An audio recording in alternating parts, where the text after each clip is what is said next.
ilimizin, bölgemizin, coğrafyamızın üstünde yaşadığımız gezegenin çok ciddi bir sorunla karşı karşıya olduğumuzun gerçeği hepimiz tarafında biliniyor. Artık dünyanın birinci sorunu bu küresel ısınmadan kaynaklı ciddi bir sorun yaşanıyor. Bütün canlıları tehdit eden duruma gelmiş. Maalesef bu başı kapitalist üretim ilişkisinden kaynaklı da insanlarımız ilgisiz ve yetersiz ve bu konuya karar vericiler, kanun koyucular da bunda sanki bir şey yokmuş gibi devam ediyorlar. Aramızda işte Menekşe Kızıldere arkadaşımız var. Ekoloji eş sözcümüz, HDP'nin ekoloji eş sözcümüz. Bu konuyla ilgili ben önce bu iklim kriziyle, ülkenin ekolojik durumuyla ilgili değerlendirme yapması noktasında Menekşe arkadaşa söz veriyorum. Menekşe arkadaş buyurun. Merhaba değerli basın emekçisi arkadaşlarımız. Bildiğiniz gibi iklim krizi bu sene Kürdistan ve Türkiye'de çok ciddi şekilde etkili olmaya başladı. Özellikle geçtiğimiz haftalarda Türkiye'de etkili olan sıcak hava dalgaları şimdi Kürdistan'da etkili olmaya başladı. Hatta bugün Van'da çok yüksek bir sıcaklık yaşanıyor. Van tarihinde görülmemiş bir gece sıcaklığı yaşanıyor. Özellikle gece saatlerinde Van rakımdan dolayı yüksek ve serin bir yer olmasına rağmen bizler de bu sıcağı yaşıyoruz ve Kürdistan genelinde bu sıcak yaşanıyor. Maalesef batıda sıcak hava dalgalarının etkisi medyaya, basına çok yansırken Kürdistan çok fazla yansımıyor. Fakat İklim krizi kaynaklı mevsimsel olan bu sıcak hava dalgaları her sene bant genişliğini arttırıyor ve iklim krizi sebebiyle sıcak hava dalgaları etkili olduğu yerde çok daha fazla etkili olmaya başlıyor. Kararsız hava olaylarını arttırıyor. Bu yüksek sıcaklıkların ardından kararsız hava olaylarının başlaması muhtemel. Bunu seller izleyebilir. Bu seller yoğun yağış kısa sürede düştüğü için su tutulmasını, yeraltı su kaynaklarını besleyen seller olmayabilir.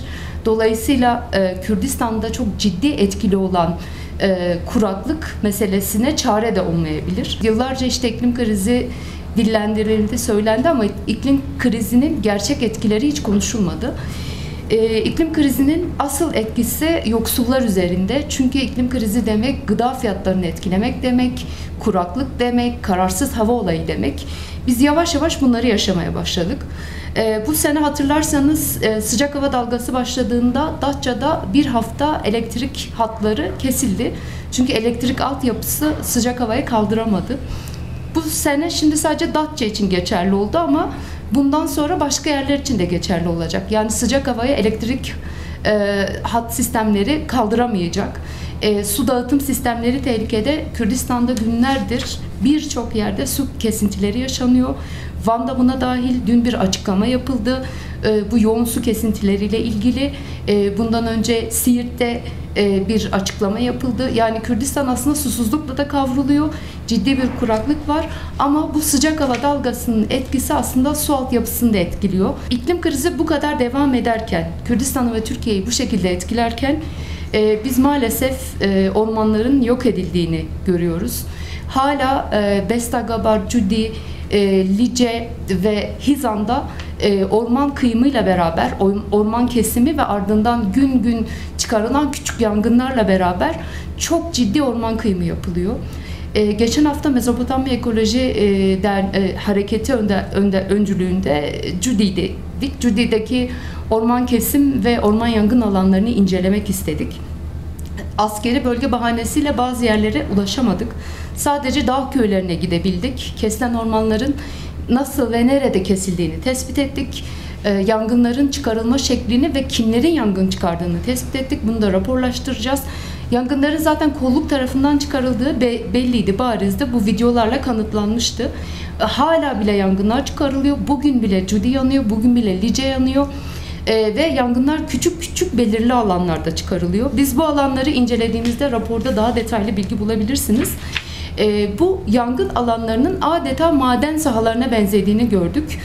Zaten yangın çıkarılan bu ormansızlaştırılan alanlara da yol yapıldığını gördük.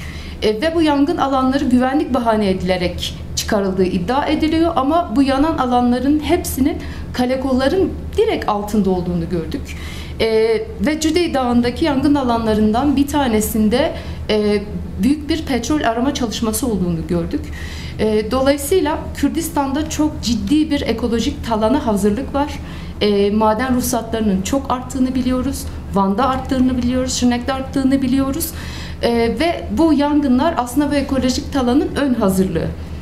Güvenlik buna bahane ediliyor. Güvenlik bahane edildikten sonra karşısında bir direniş olmaması için bu bahane koyuluyor. Akbelen'i de gördüğünüz gibi çok kısa süre içerisinde Akbelen, Ege ve Akdeniz ormanlarının buluştuğu bir nokta. Ciddi bir kapı niteliğinde Akbelen ormanları. Akbelen'in kesilme sebebi de altındaki lignit kömürü madeni olduğu iddia ediliyor ve oradaki Yenice Kemerköy Termik Santrali olduğu iddia ediliyor. Yenice Kemerköy Termik Santrali 97'de ve 2005'te birisi Türkiye'den, birisi AHİM tarafından kapatılmasına hükmedilmiş bir atıl varlık. Dolayısıyla bir atıl varlığın bir ekonomik varlık olduğu söylenemez. Akbelen'in altındaki lignit kömürü de aslında kömür özelliği çok düşük bir kömür. Çıkarılması değmiyor.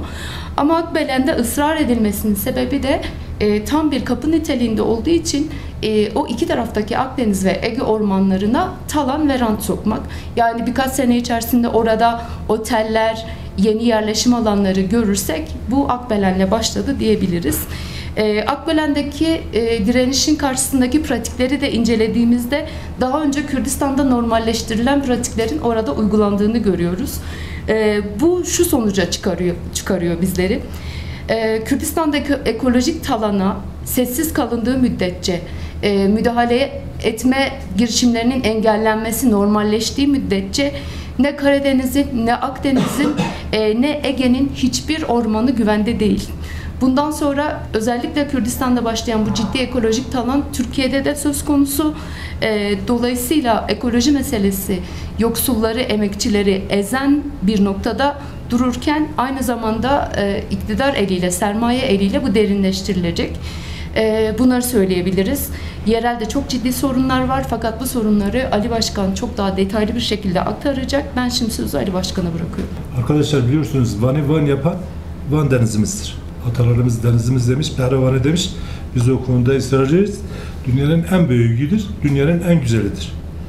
Bu anlamda da bizim için varlık nedenimizdir. Bu çok çok önemlidir. Bunu gözümüz gibi korumamız gerekiyor. Ama mesela Van Denizi'ne baktığımızda kıyı kanunu diye bir kanun var. Kanun koyucular bu kanunu koymuşlar.